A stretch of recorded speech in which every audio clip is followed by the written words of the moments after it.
Hello बच्चों, कैसे हैं आप सब। बच्चों आज हम लोग स्टार्ट करने वाले हैं एनसीईआरटी का चैप्टर 4 क्वाड्रेटिक इक्वेशन।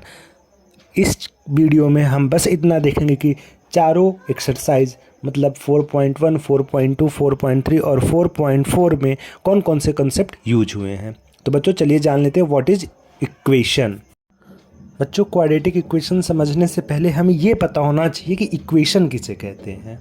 तो बच्चों an equation is a mathematical statement that is made up of two expression connected by an equal sign. बच्चों दो एक्सप्रेशन के बीच में अगर इक्वल साइन यूज हुआ हो तो उसको हम बोलेंगे इक्वेशन। जैसे कि एग्जांपल दे रखा है लीनियर इक्वेशन 3x - 5 = 0 और एक क्वाड्रेटिक इक्वेशन का एग्जांपल दे रखा है। तो बच्चों इस बेस पे what is quadratic equation. Quadratic equation क्या होगा?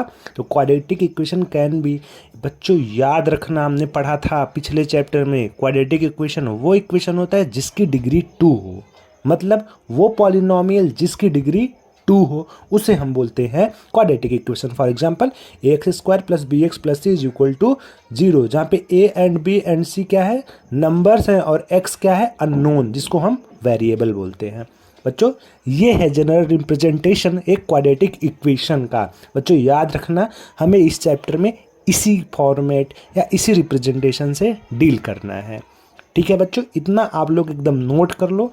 अब हम देखेंगे क्वाड्रेटिक इक्वेशन के एग्जाम्पल्स। तो बच्चों यहाँ पे कई एग्जाम्पल्स दे रखे हैं, जैसे कि x² - x - 9 = 0, 5x² - 2x - 6 = 0, और बच्चों दो और हैं। तो बच्चों ये सब क्या है? ये सब क्वाड्रेटिक इक्वेशन के एग्जाम्पल्स हैं। क्यों क्वाड्रेटिक इक्वेशन? क्योंकि इनकी डिग्री कितनी है बच्चों? 2 है, केवल 2, याद रखना। इक्वेशन हमने देख लिया, क्वाड्रेटिक इक्वेशन जिसकी डिग्री 2 हो। एग्जाम्पल ये रहा, रिप्रेजेंटेशन हमने पीछे देख लिया।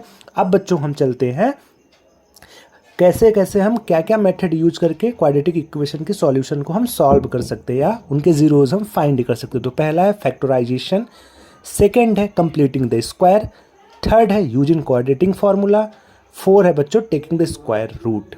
जिसमें से बच्चों हमें टेकिंग द स्क्वायर रूट नहीं पढ़ना है, बस इन्हीं 3 में से इस चैप्टर को डील करना है। कौन से? 1, 2 और 3 वाले मेथड से, हमें 4 मेथड से मतलब नहीं है।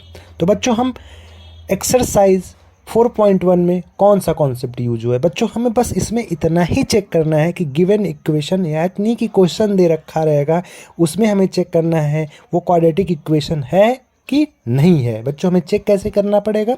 हम देखेंगे अगर उसकी डिग्री 2 है तो वो क्वाड्रेटिक इक्वेशन होगा, अदरवाइज वो क्वाड्रेटिक इक्वेशन नहीं होगा। कुछ वर्ड प्रॉब्लम भी दिए रहेंगे, उसको भी हम सॉल्व करके देखेंगे। अगर आया डिग्री 2 तो ठीक है, नहीं तो छोड़ देंगे।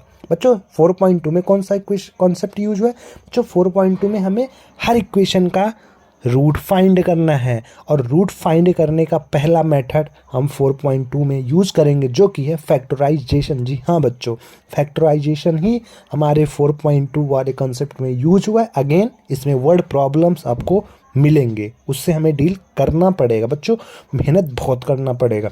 बगल में आपको एग्जाम्पल दे रखा है जो कि फैक्टराइजेशन से सॉल्व है। बच्चों 4.3 में बच्चों 2 कॉन्सेप्ट यूज हुआ है। पहला कॉन्सेप्ट हमें कौन सा लगाना पड़ेगा? The method of completing square. याद रखना बच्चों, उनका सॉल्यूशन फाइंड करना है हमें कंप्लीटिंग स्क्वायर मेथड यूज करके। अगेन बच्चों इसमें कुछ स्टेप्स होते हैं, अभी हम बात करेंगे उसमें। और बच्चों हमें वर्ड प्रॉब्लम्स इसमें भी दे रखी रहेगी। बच्चों हमें वर्ड प्रॉब्लम से घबराना नहीं है, हमें बस वहाँ से इक्वेशन फाइंड कर लेना है और उसके बाद जो भी स्टेप बोलेगा हम सॉल्व करेंगे, ख़त्म। तो बच्चा यहाँ पे दे रखा है वो स्टेप्स जो हम कंप्लीटिंग स्क्वायर में यूज़ करेंगे। क्या क्या है?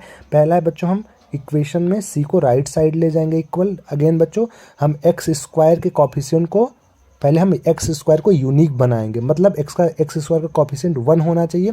देन बच्चों हम 3 परफॉर्म करेंगे, फिर 4 परफॉर्म करेंगे, फिर 5 परफॉर्म करेंगे, फिर 6 परफॉर्म करेंगे, और 6 परफॉर्म करने पे हमें x की वैल्यू मिल जाएगी। ये रहे सिंपल स्टेप, हम क्वेश्चन सॉल्व करते हुए देखेंगे।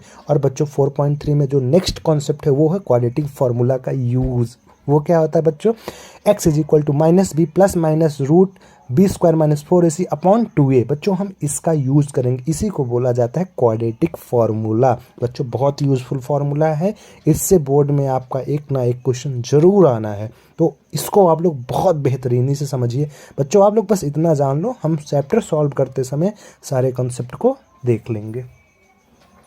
अगेन बच्चों 4.4, बच्चों 4.4 में हमें नेचर ऑफ रूट फाइंड करना है, और वो किस पे डिपेंड करेगा बच्चों, क्वाड्रेटिक फार्मूला में। तो बच्चों अगर हमें हम एज्यूम करते हैं कि X square plus B X plus C equal to 0 की इक्वेशन है, तो इसको हम कैसे सॉल्व करेंगे क्वाड्रेटिक फार्मूला से, ये दे रखा है। तो बच्चों इसमें जो रूट के अंदर वाली वैल्यू जो कि बी स्क्वायर माइनस 4ac है, इसी को हम बोलते हैं बच्चों डिस्क्रिमिनेंट। इसी का यूज करके हम क्या करेंगे, नेचर ऑफ रूट फाइंड करेंगे। कैसे फाइंड करेंगे, अगर डी पॉजिटिव है तो रूट का नेचर क्या होगा, रियल और डिस्टिंक्ट। अगर डी जीरो है तो रूट्स आपस में इक्वल होंगे और रियल होंगे। बट बच्चों अगर डी नेगेटिव यानी कि लेस देन जीरो है तो उसके रूट का नेचर होगा कॉम्प्लेक्स और डिस्टिंक्ट। बच्चों हम ऐसे इक्वेशंस का रूट आसानी से फाइंड नहीं कर पाएंगे, याद रखना बच्चों, ये 3 कंडीशन याद रखना। D positive root real distinct, D is equal to 0 root real और इक्वल। ठीक है बच्चों, इसमें बस इतना ही। अब हम कल से प्रैक्टिस पे लग जाएंगे, आप कल तक वेट करिए, कल से हम हर एक्सरसाइज का वीडियो अपलोड करेंगे।